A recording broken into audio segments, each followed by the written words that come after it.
Hello hello hello. No, that was not a bad network. They simply just cut the call. Welcome to France. तो आज की video बस इसी सिलसिले में होने वाली है कि what are the golden rules, things you should know before you visit France for the very first time. So यहाँ पे एक बहुत बड़ा रूल है कि if you don't greet them, you simply don't exist. तो आपको बोलना है bonjour. Bonjour means a polite way of greeting anyone here, चाहे आप उनको जानते हो या नहीं जानते हो। तो टू बी वेरी ऑनेस्ट, चाहे आप मर भी रहे होगे ना, तो भी आपको सबसे पहले किसी इंसान से हेल्प लेने से पहले ही आपको बोलना है good morning, how are you. बोंजूर मैडम, मतलब बोंजूर madam, please can you please help me, I have this problem, ये वो करके। तो यस, ये बहुत बड़ा रूल है यहाँ का। चलिए अब दूसरे रूल पे आते हैं, that is s'il vous plaît। s'il vous plaît का मतलब होता है please.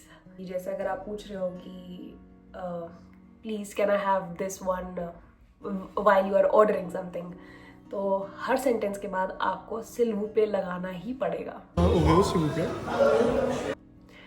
That is also a golden rule, क्योंकि अगर आप नहीं बोलेंगे तो उनको ऐसा लगेगा कि भाई कौन से गोला के हैं आप इधर के हैं नहीं। अच्छा, हमको सिखा रिया है। तो बहुत रूड हो जाते हैं कभी कभी। वो वेट भी करेंगे, जैसे आपने उनको कुछ ऑर्डर कर दिया, जब तक आप s'il vous plaît नहीं बोलेंगे they will look at you, कि आंखों से ही मार देंगे आपको, बस ऐसे ही देखते रहेंगे वो। So remember to always say s'il vous plaît। Third is also the very most important, that is merci, means thank you. Thank you आपको बोलना ही पड़ेगा, ये तो आप अपनी जुबान में बैठा लीजिए भाई। बोंजूर, s'il vous plaît, merci, ये चीज़ तो आपको बोलनी पड़ेगी। आप जा रहे हो कहीं, ठीक है, अगर कोई बंदा आपके लिए थोड़ा सा साइड हो गया तो आपको merci बोलना ही पड़ेगा भाई, बोलना ही पड़ेगा, ठीक है। किसी से कोई सामान ले लिया, ग्रोसरी से आप कुछ सामान लेकर आ रहे हो ऐसे करके, और पैसे देने के बाद merci बोलना ही पड़ेगा। क्यों? क्योंकि उसने आपको सब्जी दी है वहां से। ये बोलना ही पड़ेगा। अब इंडिया में नहीं है भाई ये कल्चर, ठीक है। तो मुझे थोड़ा टाइम लगा ये सब चीज़ों को एडजस्ट होने में, ठीक है। अब इंडिया में तो ऐसा नहीं है कि हम सब्जी लेके हम बोल रहे भैया थैंक यू, ऐसा कभी कभी बोल देते हैं, हाँ बहुत रेयर केस में, ठीक है। जब किसी बंदे ने बहुत जेन्युइनली हमें हेल्प करी है कुछ चीज़ों में, तो तब हम ज़रूर बोल देते कि थैंक यू भैया ऐसे। अब इंडिया में हम शॉप में घुसते ही हम बोंजूर नमस्ते नहीं बोलते हैं, या फिर कुछ सामान लेने के बाद बहुत रेयरली हम थैंक यू बोल देते हैं जब हम जा रहे होते हैं उस जगह से। या फिर हम प्लीज़ भी बहुत वो करते हैं, मतलब हर वक्त तो आई डोंट थिंक सो। मतलब मैंने भी टू बी वेरी ऑनेस्ट इतना थैंक यू नहीं बोला है, बट हाँ कभी कभी ऐसे नॉर्मली जब मुझे लगता है कि हाँ जेन्युइनली इस मोमेंट पे तो मुझे बोलना चाहिए, तो आई यूजुअली से thank you in India. But यहाँ तो भाई रट चुका है, यहाँ तो बोलना पड़ेगा चाहे कुछ भी हो। तो यही है। Moving on to the fourth point, and that is जब आपको किसी से हेल्प चाहिए, ठीक है। फॉर एग्जाम्पल आप न्यू हो इस कंट्री में और आप सिर्फ इंग्लिश जानते हो, दैट्स वेरी ऑब्वियस, और आप जाके किसी फ्रेंच बंदे से पूछ रहे हो एकदम से जाके कि मतलब इंग्लिश में आप डायरेक्टली बोल रहे हो, ठीक है। तो मतलब जैसे कि hi I need some help and ऐसे करके, तो जो फ्रेंच बंदा है अगर उसको अंग्रेजी आती भी होगी ना तो भी वो नहीं बोलेगा। क्यों नहीं बोलेगा? सबसे पहले क्योंकि आपने उसको ग्रीट नहीं करा, ठीक है, बोंजूर नहीं बोला। दूसरी चीज, आपको एक दो सेंटेंस तो थोड़ा अपने दिमाग में बैठा लेने हैं, एंड दैट इज कि एक्सक्यूज-moi, दैट मीन्स बोंजूर, एक्सक्यूज-moi मतलब hi, excuse me, vous parlez anglais मतलब डू यू स्पीक इंग्लिश, ठीक है। तो अगर आपने एक सेंटेंस ही बोल दिया तो he will be like oh wow ये तो कितना बढ़िया है, बहुत अच्छा इंसान है, और वो सडनली अपने रूड बिहेवियर को सडनली बहुत काम और पोलाइट, बहुत जेंटल वे में आपको बहुत अच्छे से बहुत चीज़ें बता देंगे, जो आपने नहीं भी पूछी होगी ना वो एक्स्ट्रा और बता देंगे। तो यही है यहाँ के लोगों को। वही, अगर आप लड़ाई भी कर लो ना, मुझे तो वैसे मेरे को नहीं पता, I am just saying like that, कि अगर आप लड़ाई भी कर लोगे ना तो मेरे को लगता है आपको लड़ाई करने से पहले भी आपको बोझो बोलना पड़ेगा, या जोक्स अपार्ट। तो ये चीज़ आपको बोलनी पड़ेगी कि डू यू स्पीक इंग्लिश, तब जाके वो अंग्रेज़ी में फिर आपको अच्छे से बोल देगा। अगर उसको जेन्युइनली आती तो वो बताएगा, और नहीं भी आती तो वो थोड़ी टूटी फूटी करके तो बता ही देंगे। तो moving on to our next golden rule, and that would be that Sundays are not at all normal here, not at all. And क्यों, मैं बताती हूँ, क्योंकि संडे यहाँ पे एक सॉर्ट ऑफ लॉकडाउन ही समझो आप, ठीक है। मॉल्स सारे बंद हो जाते हैं, यहाँ के जो छोटे मोटे जो सुपरमार्केट्स होते हैं वो सब बंद हो जाएगा। तो इसीलिए अगर आप वेकेशन पे हैं और आप सोच रहे हैं कि संडे को हम यहाँ खाने चले जाएंगे, वहाँ खाने चले जाएंगे, specially when you are going to a mall, तो मोस्टली आपको बंद ही मिलेगा। हाँ, जो अलग से कोई कैफ़े खुला है, जो एक अलग से कोई एक रेस्टोरेंट है कहीं कॉलोनी में आपको, तो शायद से पॉसिबिलिटी है, 50-50 चांस है कि वो खुले रहेंगे, अदरवाइज बंद ही रहते हैं मोस्टली। एंड अगर आपको कोई भी सामान चाहिए तो आप संडे पर निर्भर मत रहना।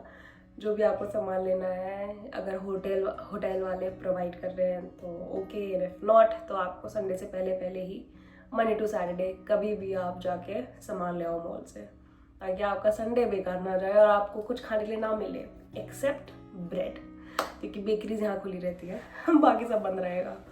मतलब मेडिकल शॉप्स ये सब भी खुली रहते हैं, कहीं कहीं पे जिम भी खुला रहता है। Next rule and that is कि सपोज आपने कोई भी खाना मंगवाया है, ठीक है, या फिर आप कुछ पेस्ट्री ले लिया आपने, या आपने croissant ले लिया, या आपने कुछ भी ले लिया यहाँ से बेकरी से, तो आपको चलते चलते नहीं खाना है ना, क्योंकि यहाँ पे क्या है, जो इनका जो खाना है, ये जो मानते हैं अपना, इनका फूड एक लाइफस्टाइल है, ठीक है। ये कोई एक सिर्फ खाना ही है ऐसा नहीं मानते, ये पूरा एक लाइफस्टाइल मानते हैं।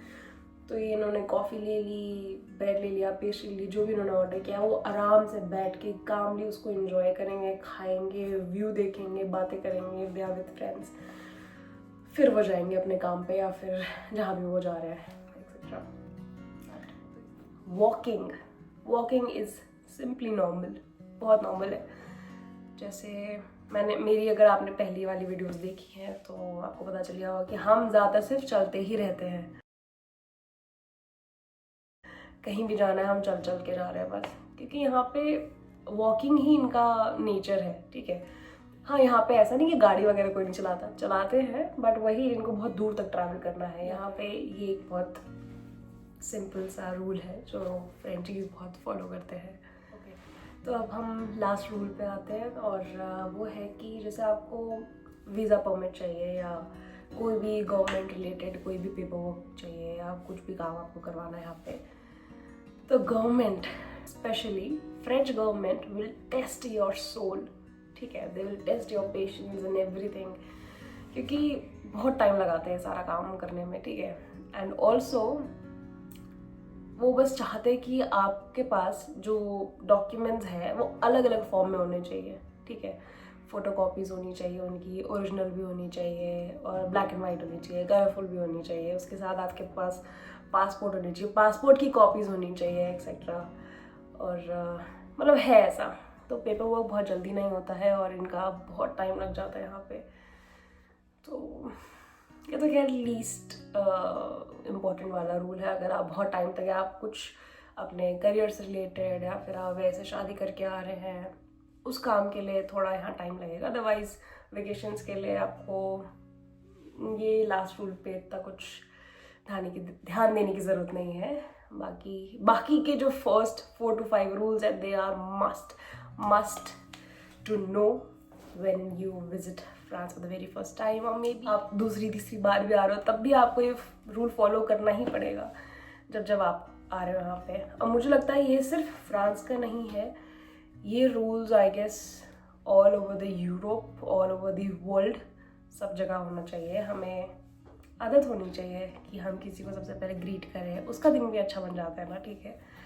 एंड थैंक यू बोलो, थैंक यू बोलने से आधी चीज़ तो वहीं बढ़िया हो जाती कि वाह अरे इसने थैंक यू बोल दी इतनी छोटी चीज़ के लिए। तो these were the golden rules and I hope ये आपको कभी ना कभी हेल्प ज़रूर करेगा जब आप फ्रांस या कहीं पे भी विजिट करेंगे।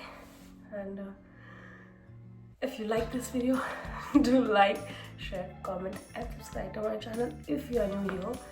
And ठीक है, तब तक के लिए गुड नाइट, राधे राधे, अब see you in the next video.